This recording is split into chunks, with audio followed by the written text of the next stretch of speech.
Hi everyone, welcome to the Property Duo, episode 17. Episode 17, James, we were saying before that 17 weeks of dealing with each other's bullshit on camera. Yeah, do you know what? I'm not going to say that. I'm going to say it's been a special 17 weeks, man. I've really enjoyed myself. You always give me so much stick, but this has been a special time, man.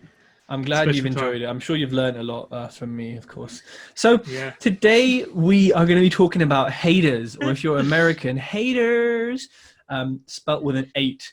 Now, me and James have had our fair share of haters in our time, but we're going to talk you through our experiences and our recent experience with haters, and maybe some tips on how to deal with them.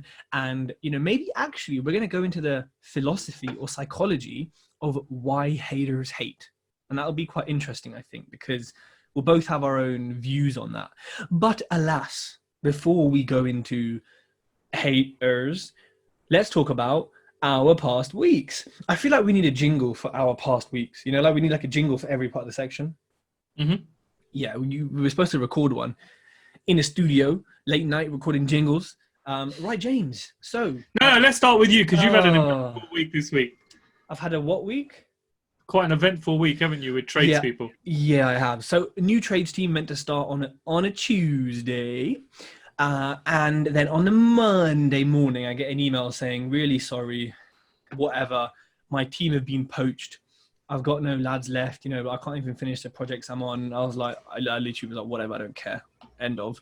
Cool. Solution. What do we do? So text some people I know, messaged around, you know, basically split the job into, because it's kind of not a full refurb. It's kind of a half one. It's kind of halfway there, weirdly. So I split the spec into things and said, right, who do I know? Or who do I kind of know who can do each bit? And I thought, you know what, I'm just going to get individual trades in, because the bits that need doing are quite separate, and I don't really need them to communicate. Like, to be honest, once the plastering's done, really, everyone can just pile in and get it done, following distancing guidelines. So I did all that stuff, right? And I was like, oh, I texted the builder, older builder or current builder, who I took off the project because he's too busy with my other projects. He fired his lads, you know, like I said before. And I said, listen, the build team have dropped out. I need you to go back and do a little bits and bobs that we agreed anyway this week. And he goes, oh, we've already been and sussed it out and we've got the materials. We're going to smash it out and be done by Sunday. And I was like, but you weren't doing the job, but I had another team on it. So I think basically he miscommunicated, or we miscommunicated, and he was like, you know, I don't know what happened, but one team dropped out and a team I know, like, and trust, or a man I know, like, and trust, suddenly filled the void, which was kind of, yeah, it was kind of strange. But like stuff like this has kind of happened before, and it's often just a miscommunication. But what would have happened is he would have probably done the work with the new build team, because he owes me 4 days for the boiler, right? So it kind of worked out okay. I was literally ready. My adrenaline was up. I was in solution mode. And then it got solved, and I was like, I got all this energy. What do I do with this energy? It's fixed. For the rest of the day, I was like, oh, okay, problem solved. And then more problems happened. You know, we got a refurb. We took the roof down to reboard it. We found that the wires were frayed. Now it needs a whole rewire, not a partial, but I'm getting a cheap price on it. I've had a chimney, or well, some holes in the roof, and it cost another 200 quid. And I need a new gas run in one of the properties, because it currently just sort of, it's not 25 mil below the floor, I think it's supposed to be, and it's a mess. And again, that's an extra, all in all, that's an extra grand. So I think it's important to people to know that these things happen, and they happen they just happen. You know, you pull back the walls, and actually on our HMO experience, when you pull back those walls, we both know that you're going to find all sorts of random ass shit behind there, and property is capital intensive. So fortunately I have the capital with me from investors to, you know, cover these things. But, you know, I think maybe if you're changing from rent to rent, where the landlord may do the major fixes, you need a much bigger cash buffer in owning properties and doing bigger refurbs than usual. So yeah, that's pretty much my week. I've been in Birmingham for the past 4 days. Life is chilled in Birmingham compared to London, honestly. Big up Brummy. And yeah, I've had one property. You haven't left the house. I mean, I generally don't anyway. What's your point? You're saying life is chilled. How would you know? You're still within four walls. It's just the vibe, man. You know, when you know where you are, your mind knows I'm not in the office, I'm not at home, although I'm still working. You're not in Hounslow. Hounslow. And the last thing is, I had a fresh refurb go on the market that, I'll be honest, it looks pretty sexy and it looks good. It's got a good finish. Is that the one with the blue kitchen? No, that's a flip. That's a flip. Okay. That kitchen is expensive, but I'm paying that in a rental. I have that in my house, the blue kitchen. So went on the market Sunday. No, so went on the market Friday, had 14 viewings on Sunday, had like 6 offers, had 1 good offer. They lied about their salary. So Sunday night, I'm talking to the agent and he's like, look, they've pissed me off. And I was like, yeah, get rid of them. I've no interest in them anymore. Next thing, Tuesday, another set of viewings, 7 viewings, had 1 offer. Now this house is listed at 550. Most things in the area go for 525, 550 at a push, right? For a nice 3-bed, £600 a month. Wow. And their salary covers it more than enough. And this is credit to the agent, but also credit to my builder. So big up yourself, because the finish is super nice. And it is just a really nice house in a great area. So, you know, 50 quid a month extra a month over the year, that's 600 quid. That's a lot of Nando's, isn't it? I was just about to say that. Yeah.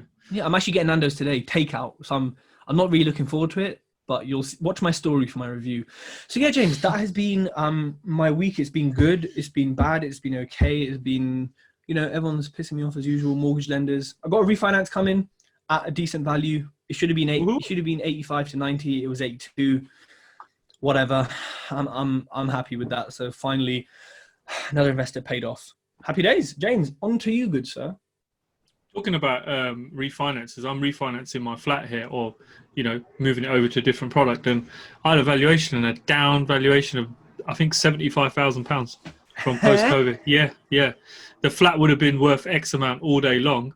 The guy comes along, you know, nice as pie, this guy. He's a brother. He's actually a brother from the hood. They're always and I'm looking, and I'm thinking, he goes, what do you want it to stack at? I'm thinking, huh? Is he going to give me what I want? And then he comes back with £75,000 under what it should be all day long. It didn't make a blind bit of difference to me because I was just doing a product swap. But I thought to myself, imagine if somebody got that and they were relying on that money to pay an investor back. You know, it just goes to show you how much they're downvaluing stuff by. I mean, when I saw that, I was like, wow, I didn't expect it to be that. I thought maybe 20 grand, 30 grand. But then I suppose it's all relative, isn't it? It's in the heart of London. I guess 75 grand overall isn't that much of a down valuation when you look at it as a percentage, but still the number one thought in my head was, if this was somebody in a deal and they were relying on this, what the would you do? You know, you could quite easily be in a really tricky position. And I think generally people are saying that they're getting down valuations all over. I don't think I've spoken to anyone who said they've got what they want to get. So it just seems to be across the board. So that was a little bit shaky to receive that. HMO got the house back, the rogue house. Heard nothing from the agency.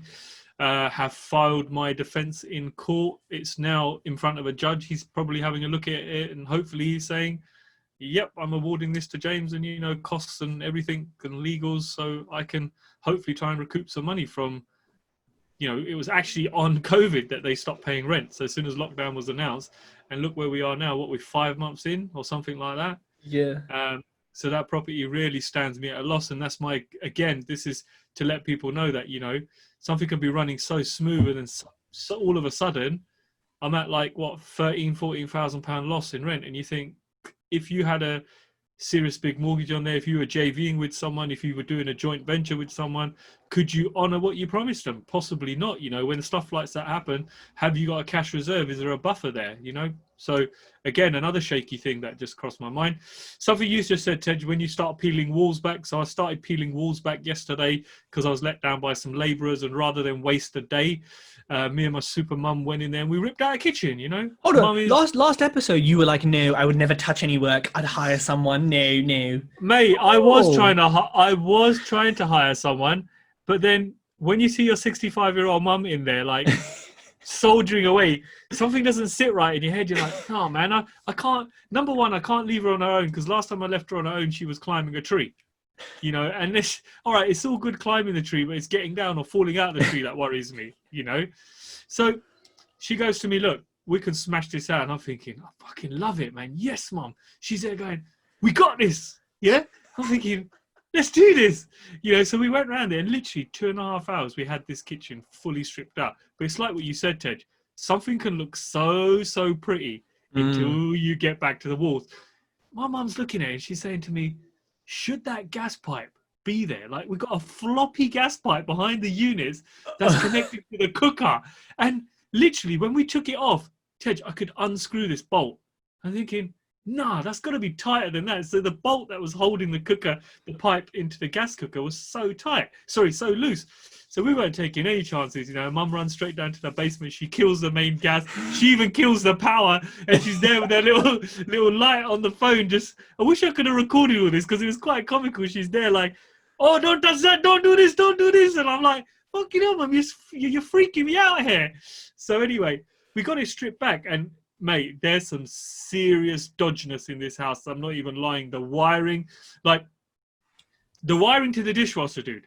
It's a plug extension. Someone has just literally got a plug extension, put it in a plug, run it underneath the units. It goes across some water pipes and it's into the dishwasher.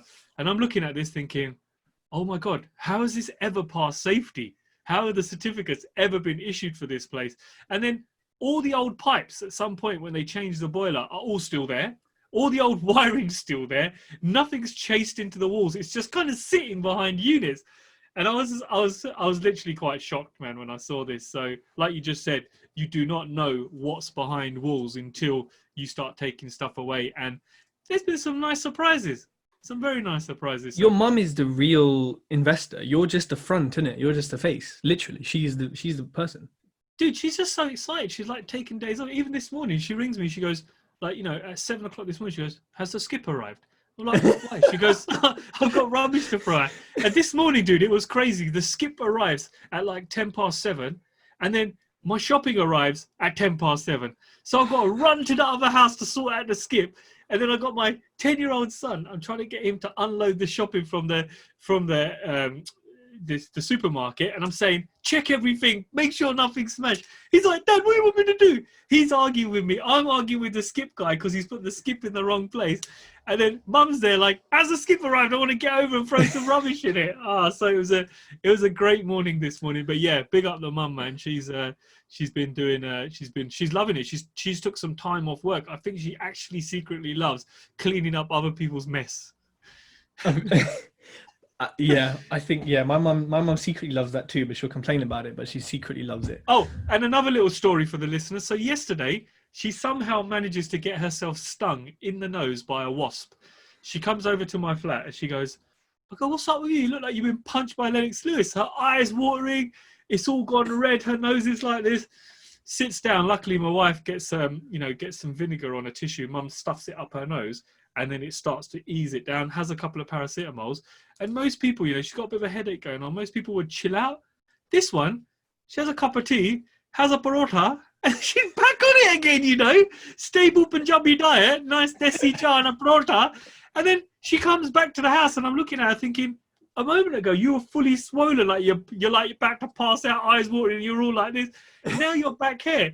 Turns out she's been fiddling with a wasp's nest, innit? So she got stung. These wasps have built some kind of nest inside the compost bin. So that's another issue. I wonder how much that's going to cost to get rid of properly, because I ain't going anywhere near a wasp's nest.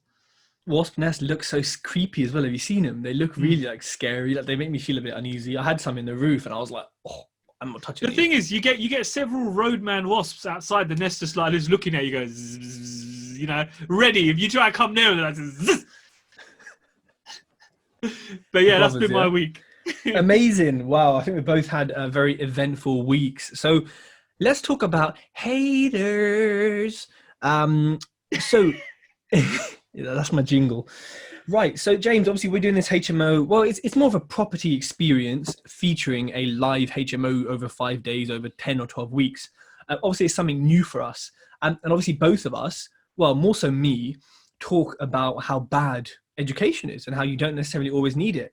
And guess what? I still believe that, you know, I still believe that a lot of education, and actually, let's even talk about schools. A lot of education generally is not fit for purpose. So I maintain that view for sure. And I also maintain the view that you do not need education. As much as we are doing this 5-day experience, we're not selling it to you. We're not saying you need it at all. In fact, I've probably told 3 people not to do it because it doesn't suit their goals, or they really want to focus on buy-to-lets or like SA or something. And I've said, look, no, this doesn't make any sense. So that is, you know, what we're doing, right? And if you want more details, send us a DM. You know, we've spoken about that before. Now, James, we posted it, I don't know, Instagram, I think you posted it on Facebook, maybe a bit of LinkedIn. What has the response been like in terms of, have people messaged you like directly with hate or with love? It's been a bit of both, mate. Hold on, is my Insta got a bad connection here? It has, yeah. Oh, what the hell? Oh no, maybe you'll have to leave. Am I back? You've left, now you can come back in. 1 second, sorry about this, man. Sorry, technical issues today. It's all right, brother.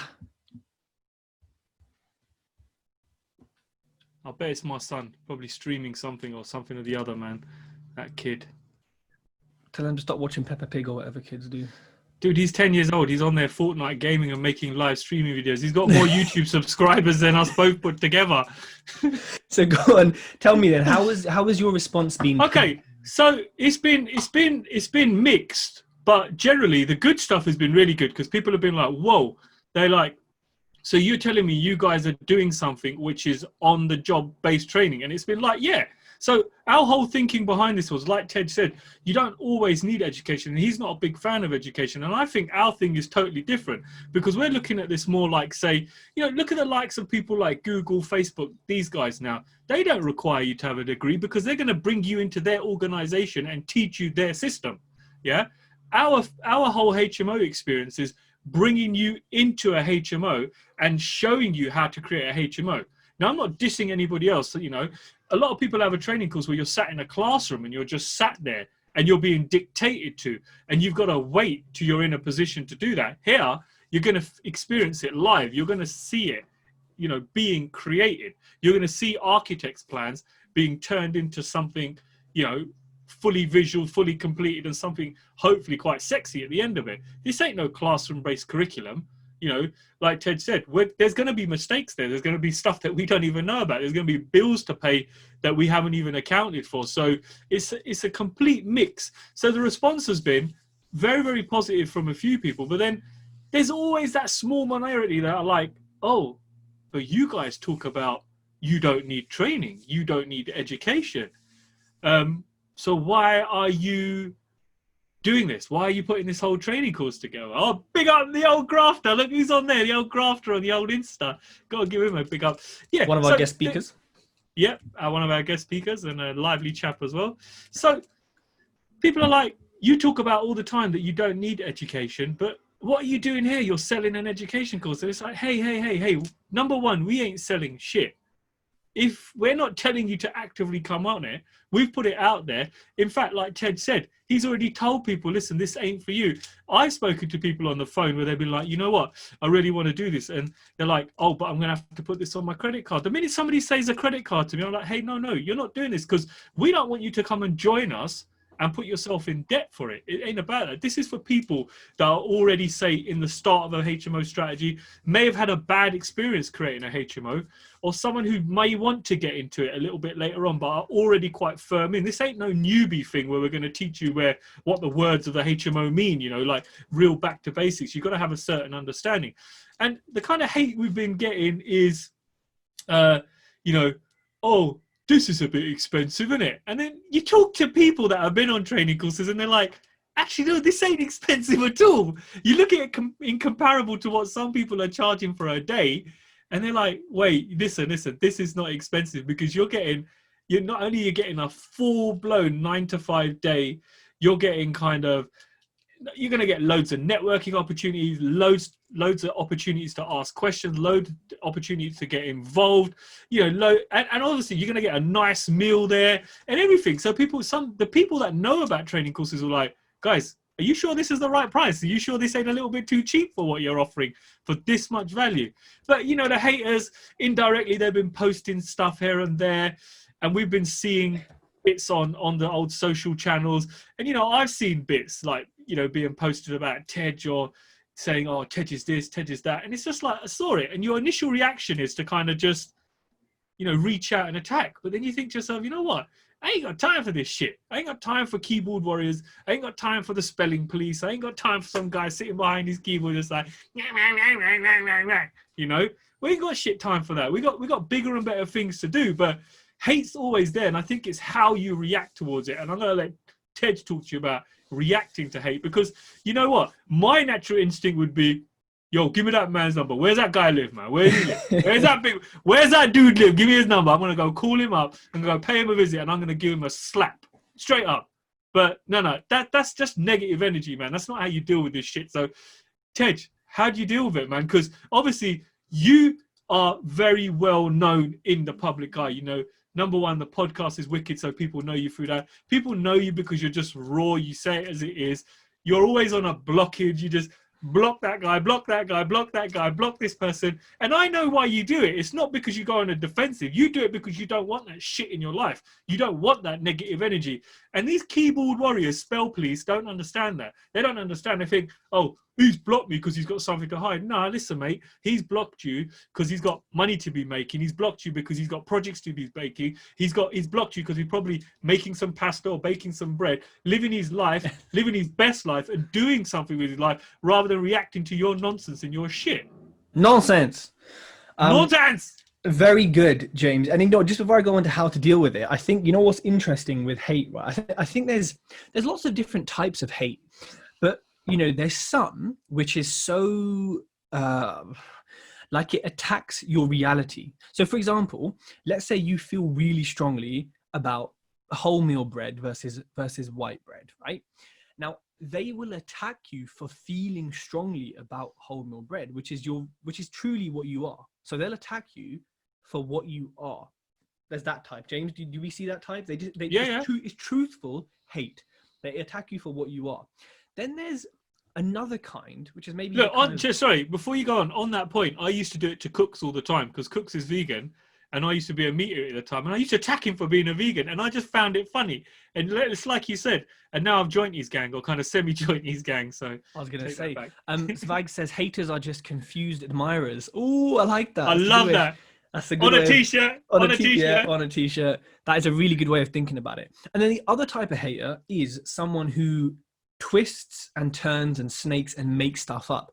So for example, our course cost, our education experience cost $2,000 for the whole thing, right? So that's fine. 5 days, $2,000. Someone, you know, potentially posting about it and saying, oh, this costs $35,000 or $20,000, or just changing the figures totally, or obfuscating the matter, or using certain terms, clickbait, to make it seem that it's a certain thing, is a really weird kind of hate. Because you're like, look, if you're going to hate on me, at least hate on for what it actually is. Like, if you hate on it because it's $2,000, then, I mean, I can't really say much. Like, that's your opinion. You know, I don't respect your lack of tact or you as a human, but I respect your opinion, and you have that free speech.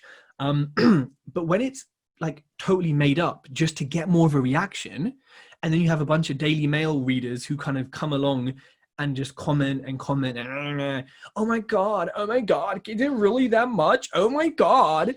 And you're just like, you're stupid.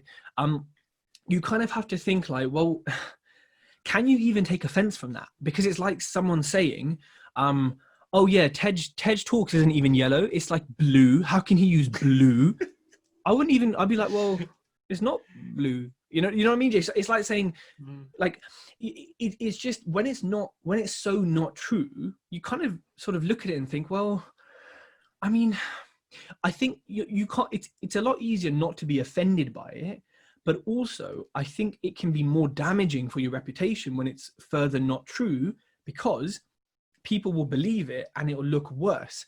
However, I'm gonna just at some people here right now. No names. I'm not about that slander thing. But people who believe other random, saviors or messiahs on the internet on their views of someone else without investigating first are complete and utter idiots. If someone says something about James, yeah, and I don't know, some randomer, Tom, Dick, or Harry said about James, and you believe it straight away, oh God, I can't believe James did that. Oh, how could he?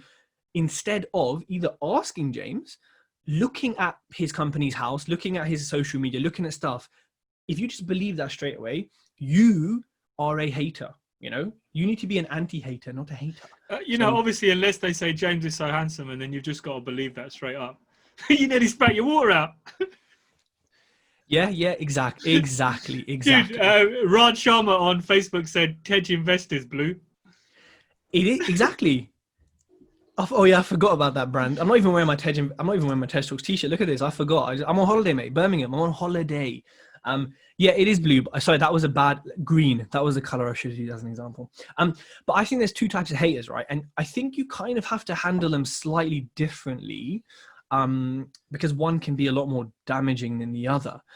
So James, when it comes to handling haters, for me, I think the absolute first thing I do is just take a deep breath, process what they're saying, read it a couple times, because some people purposely use grammar and words to manipulate a comment, which is whatever, it's normal, or they just are not very good at writing, so whatever. But you have to read it a couple of times to understand it. And then the first thing I do, which is what I did with you when we had that hate, I called you and said, look, I'm taking some feedback from this, is I take the lesson from it. So look, I ignore the lack of tact. I ignore how they said it. I just look at what they said and I say, okay, right. Is this true? Could this be true? Do I need to call someone? Am I like this? Is this me? Because yes, you could say, oh, it's a waste of energy. But honestly, really, most hateful comments I've had, I've learned from, or I've, switched from, or I've pivoted from. So actually, the first thing you have to do is give thanks and be grateful that they've taught you a lesson. Mate, they might not. It might just be like, oh, your shoes are well shit, mate. And then you're like, okay. You're like, all right, jog on. I'm buying properties, not shoes. But then sometimes you need the random crep checks. Sometimes it will be useful. James, once you've done that, what is your next step, do you think, personally? You know what? I think you're really good at this, because I think this comes back down to reading the Daily Stoic and all this. Your mindset is totally different. For me, initially when I see it, obviously now, oh, nice, the Bible. Now, because I'm 10 years older than you. When I was your age, it would have been totally different, man, because we didn't have social. If somebody was saying something bad about you, you was going to go deal with that shit. Literally, you was going to go and deal with it. And it doesn't work like that no more. And as I've grown older, I've just think to myself, you know what? I've talked about this so many times before. I don't want to let this negative energy into my place, man. I don't want this shit to be in my place, because number one, it can be quite draining. Number two, it's going to eat up so much of your time just sitting there writing a response. And I think sometimes the best thing to do is, I say it all the time, you need to have a clear out of your circle. And when you see shit like this, you clear it out. So you might think, you know what? Block, because I don't want this. I don't want to see it. I don't want to hear about it. It's a load of nonsense anyway. So get it out. For me, straight away, like you said, you got to process it. You got to sit back and process it and think, is there any truth in this? And I don't think there is, because like you said, the way the words were manipulated, the way things were written, it was proper manipulated at some extravagant amount of £20,000 or something. Then some clever sod comes along and really breaks it down and goes, oh, you thicko, actually, it's about 450 quid a day. What are you talking about? That's actually really cheap, And then people get to see what somebody's doing and they break it down. And then suddenly it becomes an attack on the hater. You'll see the people that are quite clever and they know what's going on. They can see what the truth is. And then it's flipped up. It then becomes an attack on the hater. And then the hater's getting even more defensive. And now he's trying to defend himself for hating or defend his own personality. So you see what I mean? I was once told by my mum, she said to me, if you tell one lie, you're going to have to tell another lie. You're going to have to tell another lie, another lie, another lie. She goes, by the time you get to the sixth lie, you forgot what the first lie is. and before you know it, you're in a mad mush of lies. So her point was, just don't fucking lie. You know, tell the truth. I think we need to replace James with his mum on the Property Duo show. If you agree, put it in the comments and I will make it happen. I will find him, we'll do it in person. The legend, the woman, the legend. James, you know what also you said about writing out a response? I think, yeah, you could craft the most evidence-backed, statistical, screenshot-backed, you could literally have the most scientifically rigorous explanation to defend yourself. But when you're in a bunch of Daily Mailers, aka haters, and you're in a bunch of people who have arguably low IQs and have a very group mentality, it can be very difficult. Like, as soon as you make that comment, yeah, it could be bulletproof. But I promise you, 10 comments later, it's going to be riddled with bullet holes. There's going to be drive-bys all day long, all over this comment, right? So no matter how good your response is, someone's always going to have a comment and then another comment. And that's why personally, I don't bother saying anything, because I just know it's a waste of time writing it, because there's always going to be something to pick at or some bullshit when someone already has a preconceived idea or a belief they hold so strongly. If someone believes in God and you try and convince them not to, good luck, right? You know, really, if they really believe in it. And the same thing, if someone believes you're a dick, it doesn't matter what you or other people show them, their ego, which we'll get to, is not going to allow them differently. So actually writing a response to defend yourself can cause issues. Now, look, if you, for example, in the case of some property trainers who owe lots of money to people, and I know the people they owe money to, we're talking hundreds of thousands of pounds here.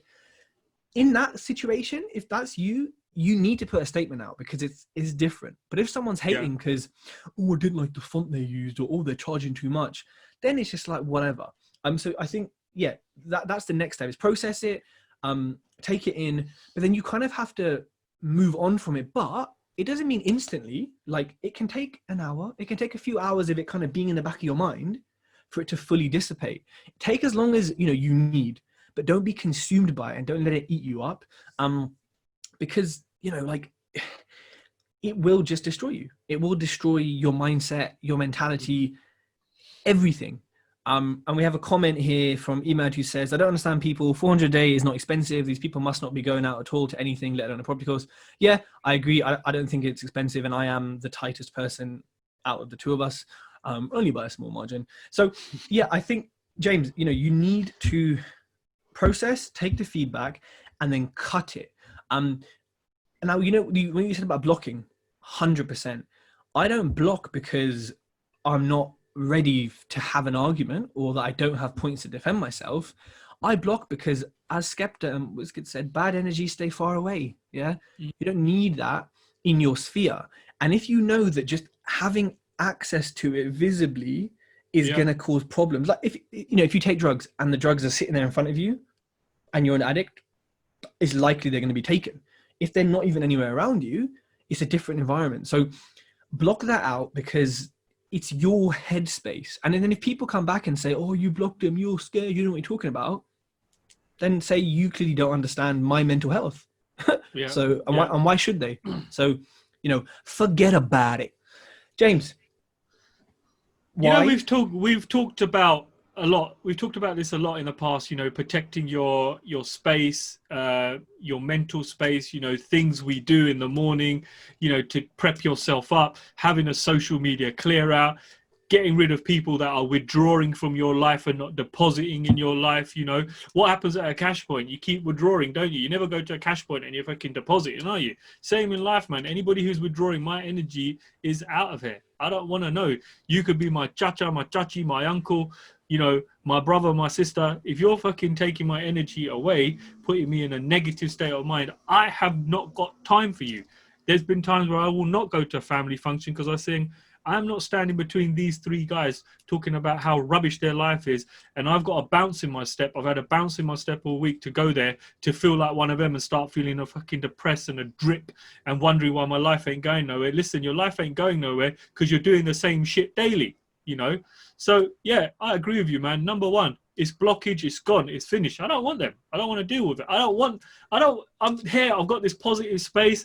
You can come in if you're positive. We can have a conversation. But if you're negative, go away, man. I don't want to know. See you I later. think, Bye bye. you know what? One of the biggest worries when people, and I know, you know, I teach people to build a brand, right? All my public speaking is on how to build a brand. And I've got a section on haters. I think it's also important that, you know, as we both are building our brands, and we encourage you to as well, that we say, yeah, look, you are going to have some haters. You are going to have some people who are, you know, who are just not understanding. And look, it doesn't mean that they're stupid or whatever. It could be a lack of understanding. It could just be there's loads of reasons, but you are going to attract it. And I think the biggest worry when you have a brand is reputation. You're thinking, well, they're spreading rumors, they're spreading lies. You know, what is it going to say about my reputation? I think what you have to keep in mind is the people who matter to you, your real fans, followers, friends, network, they're going to see that and either think, oh, rubbish, or they're going to say, hey, Tej and James, have you seen this? You know, what are your thoughts on it? Or, hey, look, I know you guys, is this true? Because at the end of the day, I don't think any of us would get mad if someone came to us and said, hey, is this true? You know, because everything else we talk about is just our reality, our truth. So we'd share it. So I know that's going to be a worry for people who are building their brands. Oh, what about people hating on me? What about ruining my reputation? But as long as you're clean and you keep doing things the right way and you work with integrity, then, you know, it's hard not to worry, of course, because people's perception is important. That's what a brand is. But you have to kind of, think about. You know, Ted, you know what's really funny when you see one of these posts where people are hating? You know, people love the negativity. I mean, I was reading through one of these particular posts, and there was a few people that said, listen, these guys are top guys, man. I've known them for a while. They're great guys. All those comments get ignored. It's always the negative ones. You know what? People just love negativity and shit like that. All the positive stuff just gets bypassed, and everybody's loving the negativity. But you know, one thing also we haven't touched on. What I realized from seeing this hate post was there was a lot of bloody comments on it. At the point that I got blocked, I think there was about at least 96 comments on this post. It was mad. It was mad, yeah? I'm thinking people got energy. But one thing that really got me was there was people jumping on the bandwagon. And these are same people I've seen come up to you and say, oh, brother, I love your podcast, man. Can I have a picture, G? And they're there with your arm around you. They've tagged you. Oh, this guy's so awesome. I listened to his podcast. I learned so much from him. And then you're seeing these wasters just jumping on this and thinking, oh, they must be really bad. They must be doing this. You think, you know what I mean? I've given you my time where I've talked to you about stuff. I've helped you in a certain situation. And then you're joining in the hate when you know quite clearly I'm not like that. You'll get people that might not be haters, but then you start seeing their true flipping colors when somebody puts something out there and they're all jumping on the bandwagon, you know? Yeah. So two good points there. Negativity, like the news. We don't like positive news. We want to see the stuff that's going on. We want to see the drama. We want to talk negatively about people. I don't know what it is. I think it's ego. I think it's purely, simply ego. And Stoicism really helps clear that up, I believe. But what you said there about the positive and the hate, I think, some people just conform to the norm, or they don't have their own opinion. They don't form their own opinion because, a multitude of psychological factors we won't get into. But you know what? You have to be grateful. That's another thing, right? From the beginning of this, from dealing with haters, you have to be grateful that, one, they've given you feedback that could help you and could shift how you do things. Because a lot of people don't give feedback, they just don't sort of, maybe it's a cultural thing in Britain. We don't give feedback like that, but be grateful for the feedback. Secondly, be grateful. You know what they say, any PR is good PR, whatever. If you believe in that, be grateful for that. Thirdly, be grateful because, like the past few weeks, human rights, racism, sexism, anything like this, it shows people's true colors. So I'm grateful because you kind of know who your friends are and you know who the people you want to hang out with is. And there's nothing better than knowing like the reality or knowing the truth. So as much as we're here trying to help you get through haters and deal with them and anticipate them, I think it's yin and yang. There needs to be a balance. You need people hating or giving feedback, whatever you want to call it, to counteract just life. Would you agree, James, that it forms a balance? Yeah. I'm all for. Ever since I was a kid, I'm always been for constructive criticism. You know, I love criticism because I find criticism helps me grow. I always say I don't claim to know everything. If somebody's criticizing something, I will listen to every single thing they've got to say and then look at it and say, you know what, that's a good point. That's a good point. That's a good point. That's wank. That's bullshit. That's nonsense. I'll take the bits of the criticism that can help me better myself. I won't be sitting there thinking, oh man, he criticized me. He said this about me. He said that my dog was fucking a piece of crap and all this nonsense. I'm not bothered with that. If you said something and you criticized me and I felt it was really true, I would take that on board and I will make a change. I won't just be there hating on you straight away. I love criticism, mate. Bring it on. Absolutely. We've got some comments, James. I'll read some out. So we've got one from your best friend, my dad, who says, as a non-property guy, I'm finding this very useful. I know you guys, your dad's got to add me, man. We need to go for a beer, me and your dad. you're the same age anyway, so yeah, it's cool. Oh, shut up. Maxwell Dunwell says, unfortunately, it seems to be easier to latch onto negativity. Thumbs down. There has to be some real science behind it. Yes, science backed. James, was there anything left to talk about on haters? I feel like we've finished quite early. Should we just talk about a random topic next? Oh, someone said I'm looking slimmer. Oh, hey! The old training's working. Oh, hey! It's just he's got a filter on. No, there's no filter on. Don't talk nonsense. No, Let me well just done. savor that for a minute. You are looking slimmer. Yeah, you actually are. Yeah. No, you're too late. I even got that from my VAs this morning. They told me I was looking great. Well, it's you payday. do pay It's them. payday tomorrow, though. Right? Yeah. Oh, you look great, James. Bonus.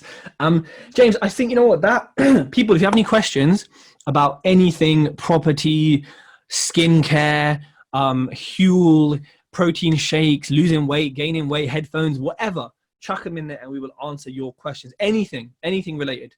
In the meantime, I think we've kind of covered the topic of haters. You know what? I wanted to please. add something lastly. Please. So amongst all this hate that we've been getting this week, you know, there's been some really stupid posts going out. You know, I saw one about, you posted something about, you know, your name of your book, and then you got some hater posting some stupid shit about the name of your book. Yeah, you got it. I think I sent it to you. I sent you a screenshot of it where, you know, where you were looking for suggestions for the name of your book.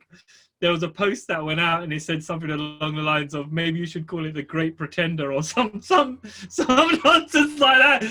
It made me laugh, man. I was pissing myself laughing. I haven't seen that. Oh, you mean the little artwork someone did? Yeah. I thought you made that as a joke. No, there was no, I didn't make that. Not the book cover. Oh, that was an actual hate post against you. But you know what? The fact that somebody's got time to sit there and create a piece of artwork, I just think, damn, man, you are a proper waste if you got time to do that. It wasn't even that good.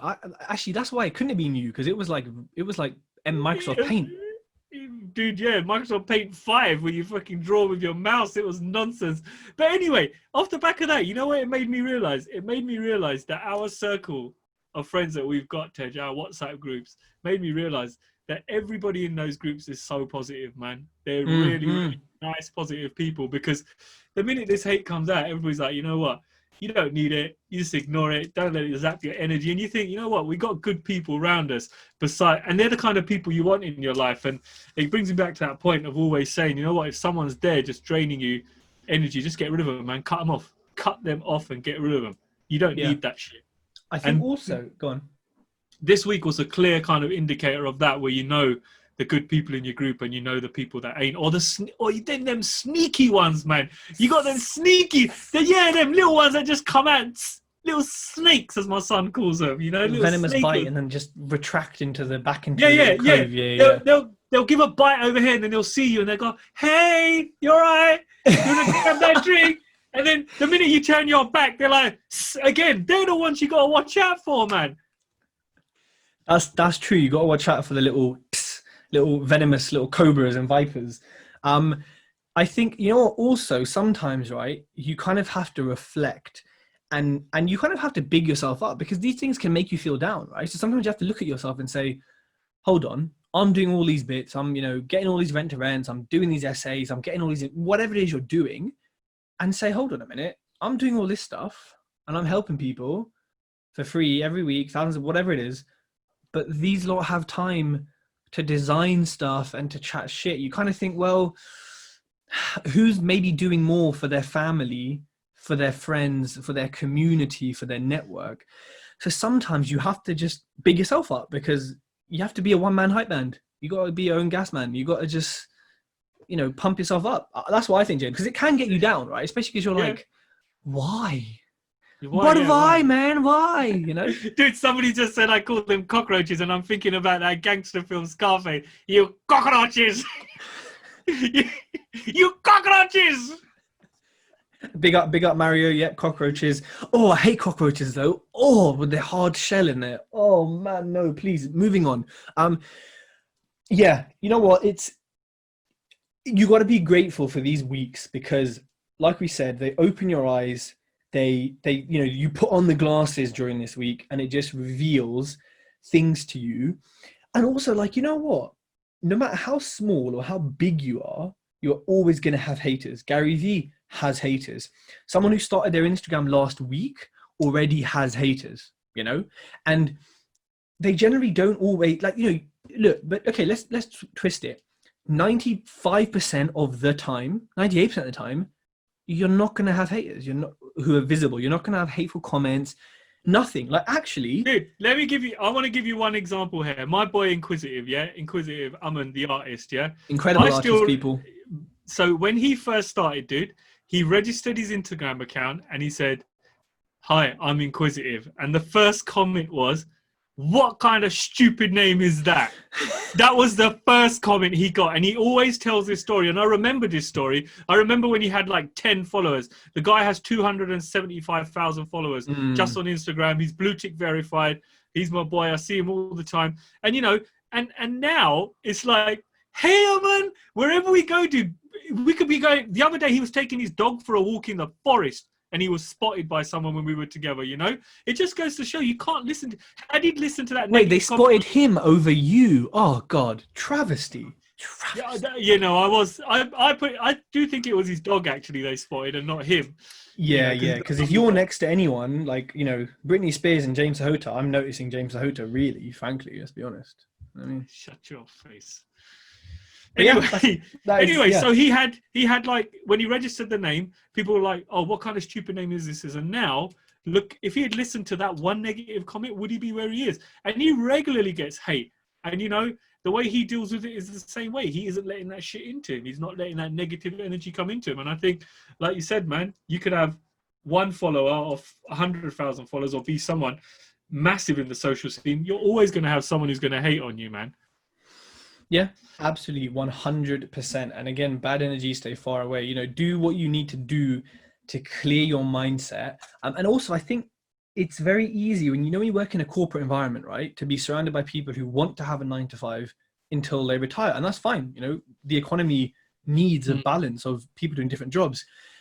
But obviously, sometimes they can sort of transfer their mindset onto you. "Oh, what are you doing Friday? We're going pub. Why are you going home to look at Rightmove or whatever? Come to the pub."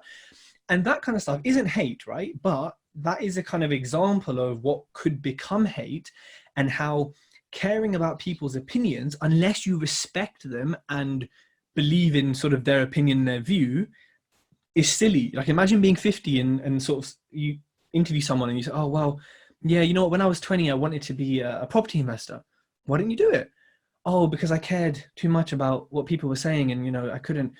You don't want to be in that position, right? So the earlier you can have thicker skin and not care about what people think, the better. I mean, look, if you don't have a brand, are you going to get haters? Yes, but are you going to hear about them? Are they going to be able to target you as easily? No, they're probably not, you know, really, because I don't know, James, if, you know, James, do you think the people who are haters, do you think in real life, if they met one of us or met anyone who's watching this right now, listening to this, and they were hating on them, do you think they would say, "Oh, mate, nah"? Do you think they'd hate on you in person?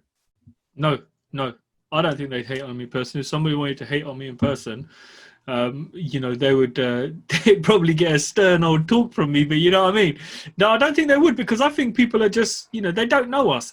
And when you spend some time with us, it's exactly what you get here. It's just full of banter. There's a lot of taking the piss out of each other. That's why I think our HMO day is going to be so flipping great, because I do feel half the day is just going to be full of banter, taking the mick out of each other, and delivering some really good value at the same time. But it isn't a serious. We don't take ourselves too seriously in that sense. Yes, we take our work and our vision and what we're doing very seriously. But in terms of, I think if they met us, I don't think they would think in the same way they might do where they socially post something, because I think when you're on social media, you've got a barrier as well. There's something to defend you there. You're behind a screen. Would you say that to someone in real life? I don't think you would. Would you sit there and say, "Oi, you great pretender"? No, you wouldn't, because chances are he's going to give you a quick slap, or someone's going to react to you. It's mad. It is absolutely mad. That what certain people would do.